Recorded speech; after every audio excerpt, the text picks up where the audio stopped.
Hello guys, welcome to my channel. आज मैं आपके लिए एक बहुत ही शानदार मूवी लेकर हाजिर हुई हूँ जिसका नाम है Charlie and the chocolate factory. सभी चॉकलेट लवर्स को ये मूवी बेहद पसंद आने वाली है। तो चलिए देखते हैं आखिर क्या है इस कहानी में। मूवी के स्टार्ट में हमें एक चॉकलेट फैक्ट्री दिखाई जाती है जहाँ पर दुनिया की सबसे मजेदार चॉकलेट्स बनाई जाती थी। इस फैक्ट्री के ओनर का नाम विली वोंका था। विली वोंका 5 चॉकलेट्स के अंदर गोल्डन टिकट छुपा देता है और इन चॉकलेट्स को पूरी दुनिया में सप्लाई के लिए भेज देता है। इस सब के पीछे विली वोंका का ये मकसद था कि जिसको भी वो गोल्डन टिकट्स मिलेंगे उसे एक बहुत बड़ा इनाम दिया जाएगा। उसके बाद सीन शिफ्ट होकर हमारी मूवी के मेन कैरेक्टर यानी कि चार्ली की तरफ जाता है। चार्ली एक बहुत ही गरीब घराने से ताल्लुक रखता है और चार्ली के घर को देखकर ऐसा लगता था कि ये घर कभी भी गिर सकता है। शाम को चार्ली के फादर घर आते हैं जो कि एक टूथपेस्ट कंपनी में काम करते थे और वो वापसी पर चार्ली के लिए कुछ टूथपेस्ट के ढक्कन लाए होते हैं जिन्हें देखकर चार्ली बहुत ज़्यादा खुश हो जाता है क्योंकि चार्ली उन ढक्कनों की मदद से विली वोंका की चॉकलेट फैक्ट्री का मॉडल बना रहा था। ये देखकर चार्ली के दादाजी से बताते हैं कि मैं भी पहले विली वोंका की फैक्ट्री में काम करता था। आज से तकरीबन 15 साल पहले विली वोंका ने दुनिया की सबसे बड़ी चॉकलेट फैक्ट्री बनाई थी जो कि बड़ी से बड़ी चॉकलेट फैक्ट्री से भी 60 गुना ज़्यादा बड़ी थी। इसी चीज़ से इम्प्रेस होकर इंडिया के एक राजा ने विली वोंका को चॉकलेट का एक महल बनाने का ऑर्डर दिया। विली वोंका ने उस राजा के कहने पर उनके लिए चॉकलेट का महल तो बना दिया, लेकिन साथ ही साथ विली वोंका ने उस राजा को बताया कि ये महल शदीद गर्मी की वजह से पिघल जाएगा। लेकिन राजा को उसकी बातें मजाक लगती हैं और धीरे धीरे सूरज की गर्मी उस राजा के महल को पिघला ही देती है। विली वोंका जब इंडिया के प्रोजेक्ट को मुकम्मल करने के बाद अपनी फैक्ट्री में वापस आता है तो उसे पता चलता है कि उसकी फैक्ट्री में एक जासूस घुस गया है और इस जासूस को दूसरी चॉकलेट फैक्ट्रीज के ऑनर ने भेजा था ताकि वो विली वोंका की सीक्रेट रेसिपी को चुरा सकें, जिसकी वजह से वो इतनी शानदार किस्म की चॉकलेट्स बनाता है। आखिरकार वो विली वोंका की सीक्रेट रेसिपी को चुराने में कामयाब हो जाते हैं, जिसकी वजह से दूसरी चॉकलेट कंपनीज भी अपने नए नए चॉकलेट फ्लेवर्स को मार्केट में इंट्रोड्यूस करने लगती है। इस बात का विली वोंका को इतना ज्यादा दुख होता है कि वो अपनी फैक्ट्री को बंद करवा देता है और वो सब वर्कर्स को बिना कुछ बताए फायर कर देता है और ये सब वर्कर्स के लिए बिल्कुल भी अच्छा नहीं होता। इसलिए चार्ली के ग्रैंडफादर की ख्वाहिश होती है कि वो किसी न किसी तरह से एक बार विली वोंका की चॉकलेट फैक्ट्री में दोबारा से जा सके। बहुत सालों तक विली वोंका की चॉकलेट फैक्ट्री बंद रहने के बाद एक दिन विली वोंका अपनी चॉकलेट फैक्ट्री को ओपन करता है और इस बार भी विली वोंका वही स्ट्रेटेजी अपनाता है जो कि उसने मूवी के स्टार्ट में अपनाई थी, यानी कि वो 5 चॉकलेट्स में गोल्डन टिकट्स को छुपा देता है और उसके बाद ऐलान किया जाता है कि जिसको भी ये गोल्डन टिकट मिलेगा उसे बहुत बड़ा इनाम दिया जाएगा। उसके बाद हम देखते हैं कि पूरी दुनिया में उन चॉकलेट्स को खरीदने के लिए लोगों का हजूम इकट्ठा होने लगता है और हर कोई ये चाहता था कि वो गोल्डन टिकट सिर्फ और सिर्फ उसी के हाथ लगे। दूसरी तरफ हमें चार्ली दिखाया जाता है जिसकी आज बर्थडे होती है, इसलिए चार्ली की फैमिली उसके लिए एक विली वोंका चॉकलेट लेने का फैसला करती है ताकि उस चॉकलेट से गोल्डन टिकट निकल आए और उनकी लाइफ थोड़ी आसान हो जाए। सबसे पहला गोल्डन टिकट जिस बच्चे का निकलता है वो काफी मोटा होता है। दूसरा गोल्डन टिकट एक बहुत ही अमीर बच्ची का निकलता है। यहाँ हमें ये बात भी पता चलती है कि वो बच्ची काफी ज्यादा जिद्दी होती है और उसकी जिद की वजह से उसके फादर ने अपने वर्कर्स से विली वोंका चॉकलेट्स के हजारों पैकेट खुलवाए, जिसमें से एक पैकेट गोल्डन टिकट वाला भी निकल आया। चार्ली के पेरेंट्स भी उसके लिए एक विली वोंका चॉकलेट लेकर आते हैं। चार्ली बड़ी उम्मीद से वो विली वोंका चॉकलेट को खोलता है, लेकिन उसमें से वो गोल्डन टिकट नहीं निकलता। इस बात से चार्ली काफी उदास हो जाता है, लेकिन वो अपना दुख किसी को भी नहीं दिखाता, बल्कि वो इस चॉकलेट को अपनी पूरी फैमिली के साथ शेयर कर लेता है। तीसरा गोल्डन टिकट एक ऐसी बच्ची का निकलता है जो कि फाइटिंग चैंपियन होती है। चौथा टिकट एक ऐसे बच्चे का निकलता है जो वैसे तो बहुत बदतमीज होता है, लेकिन उसकी कैलकुलेशन पावर बहुत ज्यादा स्ट्रॉन्ग होती है और वो अपनी कैलकुलेशन से इस बात का पता लगा लेता है कि वो गोल्डन टिकट आखिर किस चॉकलेट में होगा। उस बच्चे को चॉकलेट बिल्कुल भी पसंद नहीं थी, इसलिए उसने विली वोंका की आज तक कोई भी चॉकलेट नहीं खाई थी। दूसरी तरफ हम देखते हैं कि पूरी दुनिया में चॉकलेट की सेल बढ़ने की वजह से कैविटीज भी ज्यादा होने लगती हैं और कैविटी ज़्यादा होने की वजह से टूथपेस्ट की डिमांड भी बढ़ने लगती है। इसीलिए टूथपेस्ट कंपनी के ओनर वहाँ पे इंसानों की जगह रोबोट्स को दे देते हैं और सभी वर्कर्स को फायर कर देते हैं।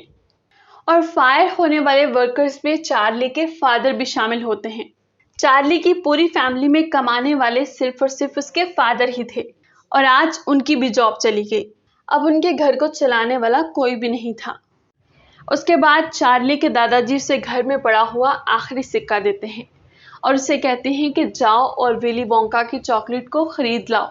हो सकता है अब हमारी किस्मत खुल जाए और अब हमारी चॉकलेट में से विली वोंका का वो गोल्डन टिकट निकल आए। चार्ली उन पैसों से विली वोंका चॉकलेट ले आता है और इस बार वो बड़ी उम्मीद से उस चॉकलेट के रैपर को खोलते हैं कि हो सकता है इसके अंदर से गोल्डन टिकट निकल आए। लेकिन इस बार भी उस चॉकलेट से वो गोल्डन टिकट नहीं निकलता। इस पर चार्ली उदास होकर घर से बाहर आ जाता है। रास्ते में उसे एक नोट दिखाई देता है। वो भागता हुआ चॉकलेट शॉप पर जाता है और एक विली वोंका चॉकलेट परचेज करता है और आखिरकार इस चॉकलेट से वो गोल्डन टिकट निकल ही आता है। आसपास के सभी लोग उस गोल्डन टिकट को खरीदने के लिए चार्ली को ऑफर्स देने लगते हैं। एक आदमी बोलता है मैं तुम्हें $100 दूंगा, ये गोल्डन टिकट तुम मुझे दे दो। एक औरत बोलती है मैं तुम्हें $500 दूंगी, ये गोल्डन टिकट मुझे दे दो। उस दुकान का मालिक एक बहुत अच्छा इंसान होता है। वो उसे कहता है कि ये टिकट तुम किसी को भी ना दो और फौरन से अपने घर चले जाओ। चार्ली खुशी खुशी अपने घर जाता है और अपने घर वालों को बताता है कि वो आखिरी बच्चा मैं हूँ और आखिरकार वो गोल्डन टिकट मुझे मिल ही गया। ये सुनकर उसके दादाजी अपने बिस्तर से खड़े होकर खुशी में नाचने लग जाते हैं।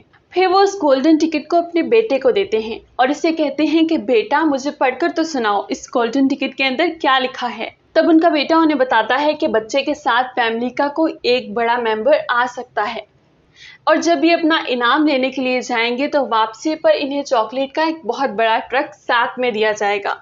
यानी कि वो इतनी ज़्यादा चॉकलेट्स होंगी कि पूरी ज़िंदगी इंसान उन्हें खा सकता है और 5 बच्चों में से एक बच्चे को एक बहुत बड़ा इनाम दिया जाएगा। एक ऐसा इनाम जिसके बारे में उसने कभी भी नहीं सोचा होगा। चार्ली के दादाजी बहुत एक्साइटेड हो जाते हैं और वह कहते हैं कि चार्ली के साथ तो मैं ही जाऊंगा। तब चार्ली अपनी फैमिली को बताता है कि इस टिकट के बदले मुझे बहुत सारे लोगों ने बहुत सारे पैसों की ऑफर की है और अगर वो पैसे हमें मिल गए तो हमारी ज़िंदगी बदल जाएगी। चार्ली की ये बात सुनकर उसके दादाजी उसे अपने पास बुलाते हैं और उसे कहते हैं देखो बेटा, पैसा तो सभी के पास होता है लेकिन ये जो गोल्डन टिकट है ये बहुत अनमोल है। ये पूरी दुनिया के सिर्फ और सिर्फ 5 खुशनसीब लोगों के पास है। दादाजी की ये बात सुनकर चार्ली खुश हो जाता है। फिर अगले दिन सभी बच्चे अपने फैमिली मेंबर्स के साथ उस चॉकलेट फैक्ट्री के सामने पहुंच जाते हैं। फिर इस चॉकलेट फैक्ट्री का गेट खुलता है और आवाज़ आती है यू आर वेलकम। ये सुनकर वो सारे अंदर चले जाते हैं और उनके अंदर जाते ही वो दरवाज़ा बंद हो जाता है। इन सब लोगों का वेलकम एक गाने के साथ किया जाता है जो कि विली वोंका पर बनाया गया था। उसके बाद विली वोंका उनके सामने आता है और सारे बच्चे विली वोंका से अजीबोगरीब सवाल पूछने लग जाते हैं जिनका जवाब विली वोंका बहुत ही फनी अंदाज में देता है। फिर विली वोंका उन्हें कहता है कि चॉकलेट फैक्ट्री के टूर के लिए तैयार हो जाओ। फिर विली वोंका उन्हें एक ऐसी जगह पर ले जाता है जहाँ पर सारी चीज़ें चॉकलेट से बनी होती हैं, यानी कि घास, वाटरफॉल, पहाड़ और तालाब सभी कुछ चॉकलेट का होता है। विली वोंका उन्हें कहता है कि आप यहाँ पर एंजॉय कर सकते हैं और यहाँ पर मौजूद किसी भी चीज़ को खा सकते हैं। ये सुनकर सभी बच्चे इधर उधर फैल जाते हैं और हर चीज़ खाने लगते हैं। तभी उस जिद्दी बच्ची को वहाँ पर एक बोना दिखाई देता है और वो उसके बारे में विली वोंका से पूछती है। तब विली वोंका उन्हें बताता है कि एक दिन मैं चॉकलेट के नए फ्लेवर्स को तलाश करने के लिए जंगल में गया था और उसी जंगल में इन बोनों का पूरा कबीला रहा करता था। इन बोनों के पास बहुत सारी कोको भी होती है।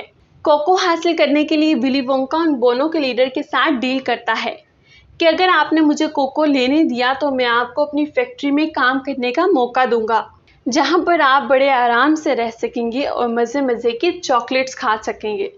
इसी दौरान वो मोटा बच्चा चॉकलेट पीने के लिए चॉकलेट के तालाब के पास जाता है और वो फिसलकर चॉकलेट के तालाब में गिर जाता है और तभी वहाँ पर चॉकलेट को कलेक्ट करने के लिए एक बहुत बड़ा पाइप आ जाता है।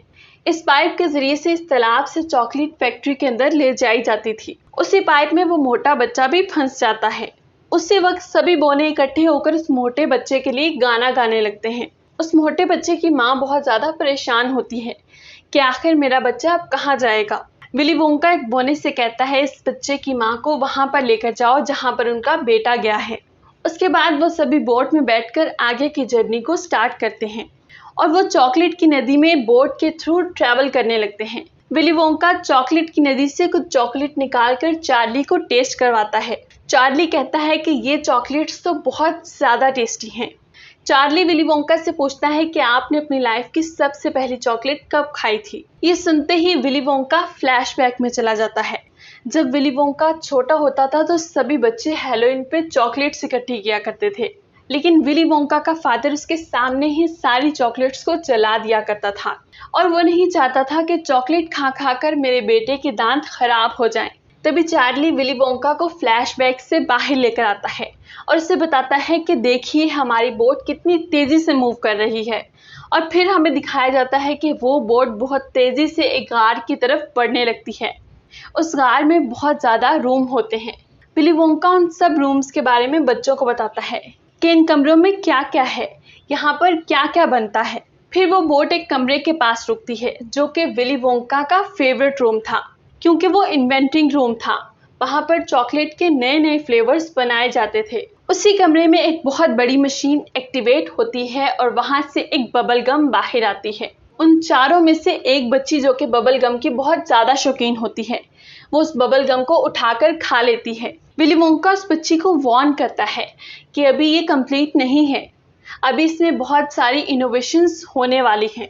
लेकिन वो बच्ची कहती है मुझे कुछ भी नहीं होता। उसके बाद वोंका उन्हें बताते हैं कि आखिर ये बबल गम इतनी ज़्यादा स्पेशल क्यों है, क्योंकि इस बबल गम के अंदर 3 टाइम का खाना अवेलेबल है। जैसे ही वो बच्ची उस बबल गम को चबाने लगती है, उससे तरह तरह के खानों के फ्लेवर्स आने लगते हैं और साथ ही साथ वो ब्लूबेरी की तरह से ब्लू हो जाती है और उसका जिस्म फूलने लगता है। उसे देखकर उसकी माँ काफ़ी ज़्यादा परेशान हो जाती है। वो विली वोंका से पूछती है कि मेरी बेटी ऐसे क्यों हो गई है और क्या ये दोबारा से ठीक हो पाएगी। तो विली वोंका बहुत ही मजाकिया अंदाज में कहता है कि मुझे नहीं पता। तो विली वोंका कहता है कि मैंने इस बच्ची को मना किया था, लेकिन फिर भी इसने ये बबल गम खा ली। तभी वहाँ पर वो छोटे पोने आ जाते हैं और उस बच्ची के लिए गाना गाने लगते हैं। उसकी माँ विली वोंका से दोबारा पूछती है कि अब ये पहले जैसी कैसे होगी। तो विली वोंका उन बोनों को कहता है कि जाओ इस बच्ची को ले जाओ और इसके अंदर से सारा जूस निकाल लो। इस वक्त तक 2 बच्चे इस गेम से बाहर हो चुके होते हैं। उसके बाद एक बच्चा विली वोंका से पूछता है कि आखिर आपने अपनी ज़िंदगी की सबसे पहली चॉकलेट कब खाई थी। तो विली वोंका को याद आता है कि जब उसके फादर ने उसकी सारी चॉकलेट्स जला दी थी। तो विली वोंका उन जली हुई चॉकलेट्स में से एक उठाकर खा लेता है और उसके बाद विली वोंका बहुत ज़्यादा चॉकलेट्स खाने लग जाता है। उसके बाद वो सभी लोग एक नट रूम में जाते हैं। विली वोंका उन्हें बताता है कि यहाँ पर गुलहरियाँ उनके लिए नट्स निकालती हैं। वो सभी गुलहरियाँ नट्स को चेक करती हैं और जो नट्स वो अप्रूव कर देती हैं वही चॉकलेट्स में यूज़ किए जाते हैं और बाकी सब डस्टबिन में फेंक दिए जाते हैं। तभी वो ज़िद्दी बच्ची अपने फादर से कहती है कि मुझे ये गुलहरी चाहिए। उसके फादर विली वोंका से पूछते हैं इन गुलहरियों की क्या कीमत है। विली वोंका उन्हें कहता है कि ये गुलहरियाँ बेचने के लिए नहीं हैं, लेकिन वो बच्ची बेहद ज़िद्दी होती है। वो अपने फादर को कहती है कि या तो आप ये गुलहरी मुझे लेकर देंगे, नहीं तो मैं ये खुद ले लूँगी। और ऐसा करने के लिए वो इन गुलहरियों के पास चली जाती हैं। उसी वक्त सभी गुलहरियाँ उसके ऊपर चढ़ जाती हैं और चेक करती हैं क्या ये एक अच्छा नट है या बुरा नट है। तो उन्हें पता चलता है कि ये एक बुरा नट है। उसके बाद वो उस लड़की को डस्टबिन में फेंक देते हैं। फिर वहाँ पर वो बोने आ जाते हैं और उस ज़िद्दी लड़की के लिए गाना गाने लगते हैं, जिसमें वो ये बताते हैं कि वो लड़की ज़िद्दी सिर्फ और सिर्फ अपने फादर की वजह से है, क्योंकि उसके फादर उसकी हर अच्छी बुरी बात को पूरा करते हैं। उसके फादर ये चेक करने के लिए आते हैं कि आखिर उनकी बेटी कहाँ गई। तभी वो गुलहरियाँ उसके फादर को भी डस्टबिन में फेंक देती हैं। उसके बाद वो एक ऐसी लिफ्ट में जाते हैं जो कि आगे पीछे दाएं बाएं हर जगह पर जा सकती थी। उसके बाद वो टीवी रूम में जाते हैं जहाँ पर विली वोंका ने एक इनोवेशन किया होता है, जिसकी वजह से वो अगर एक जगह पर चॉकलेट रखे तो कोई दूसरा शख्स उस चॉकलेट को ना सिर्फ देख सकता है बल्कि टीवी के जरिए से उस चॉकलेट को खा भी सकता है। वो सब टेलीविजन के पास जाते हैं और उन्हें टीवी के अंदर एक चॉकलेट दिखाई देती है। विली वोंका चार्ली को कहता है कि तुम इस चॉकलेट को ले लो। चार्ली टीवी में हाथ डालता है और चॉकलेट को बाहर निकाल लेता है, लेकिन वो शरारती बच्चा इस बात को नहीं मानता। वो बटन दबाकर उस टीवी के अंदर चला जाता है। तभी वहाँ पर वो बोने आ जाते हैं और उस बच्चे के लिए गाना गाने लगते हैं कि ये बच्चा बहुत ज़्यादा शरारती है और बहुत ज़्यादा ज़िद्दी है, ये बात नहीं मानता और बात ना मानने की वजह से ये टेलीविज़न के अंदर चला गया है। फिर उसके फादर उसे टीवी से बाहर निकालते हैं तो वो साइज़ में बहुत ज़्यादा छोटा हो चुका होता है। तो विली वोंका उन बोनों से कहता है कि इसे स्ट्रेचिंग रूम में ले जाओ, हो सकता है इसका साइज़ फिर से इंक्रीज़ हो जाए। फिर विली वोंका देखता है कि वहाँ पर सिर्फ और सिर्फ चार्ली ही रह गया है, क्योंकि चार्ली एक तमीज़दार और समझदार बच्चा था और बाकी सभी बच्चे अपनी बेवकूफ़ियों की वजह से आउट हो जाते हैं। विली वोंका चार्ली को कहता है कि विनर तुम ही हो। विली वोंका चार्ली और उसके ग्रैंडफादर चार्ली के घर पहुंचते हैं। विली वोंका चार्ली से कहता है कि तुम्हारा इनाम ये है कि मैं अपनी सारी फैक्ट्री तुम्हारे नाम कर रहा हूँ। विली वोंका चार्ली से कहता है कि मैं अपना सब कुछ तुम्हारे नाम करना चाहता हूँ, क्योंकि मेरा एक बाल सफ़ेद हो चुका है और आहिस्ता आहिस्ता मेरे सारे बाल सफ़ेद हो जाएंगे और मैं बूढ़ा हो जाऊंगा। और वह चार्ली से कहता है कि क्या तुम मेरे वारिस बनने के लिए रेडी हो? इसके लिए तुम्हें अपनी फैमिली को छोड़ना पड़ेगा। चार्ली विली वोंका की ये ऑफर रिजेक्ट कर देता है, क्योंकि उसके लिए सबसे ज़्यादा अहम उसकी फैमिली थी। चार्ली का रिजेक्शन सुनकर विली वोंका काफ़ी उदास हो जाता है और वहाँ से चला जाता है। उसके बाद चार्ली के फादर को भी एक टूथपेस्ट कंपनी में जॉब मिल जाती है। उनके हालात अब काफ़ी अच्छे हो जाते हैं। उसके बाद विली वोंका अपने चेहरे को ढककर एक दिन चार्ली के पास पहुंचता है और वो चार्ली से पूछता है, क्या तुम कभी विली वोंका से मिले हो? चार्ली कहता है, हाँ मैं उनसे मिला हूँ, उनके बाल काफ़ी अजीब हैं। तब विली वोंका अपना चेहरा दिखाता है और कहता है, चार्ली ऐसा बिल्कुल भी नहीं है। विली वोंका चार्ली को फिर से ऑफर देता है, लेकिन चार्ली कहता है कि मैं अपनी फैमिली को कभी भी नहीं छोड़ सकता। चार्ली विली वोंका से पूछता है, क्या तुम अपने फादर के पास कभी गए हो? क्या इनसे दोबारा मिलने की कोशिश की है? विली वोंका कहता है कि नहीं, मैं उस दिन के बाद वहाँ पर कभी भी नहीं गया। चार्ली विली वोंका के साथ उसके घर जाता है। विली वोंका के फादर अब विली को पहचान नहीं पाते, क्योंकि विली अब काफ़ी बड़ा हो चुका था। वो विली वोंका को एक पेशेंट समझते हैं और उसके दांत चेक करने लगते हैं। चार्ली वहाँ पर देखता है कि उसके फादर ने विली वोंका के एक एक आर्टिकल को दीवार पर सजाया हुआ था। विली वोंका का फादर विली वोंका से कहता है कि मैंने इतने अच्छे दांत आज से पहले कभी नहीं देखे। तब विली वोंका अपने फादर से कहता है कि मैं आपका बेटा विली हूँ, और ये कहकर वो अपने फादर के गले लग जाता है। अब विली को फैमिली की इम्पोर्टेंस समझ आ गई थी, इसलिए वो चार्ली को ऑफर देता है कि अब तुम्हें अपनी फैमिली को छोड़ने की ज़रूरत नहीं और तुम अपनी फैमिली के साथ रहकर भी मेरी चॉकलेट फैक्ट्री के वारिस बन सकते हो। और वो चार्ली के घर को अपनी चॉकलेट फैक्ट्री के अंदर ले जाता है और यहीं पर हमारी ये प्यारी सी मूवी हैप्पीली एंड हो जाती है। Thanks for watching.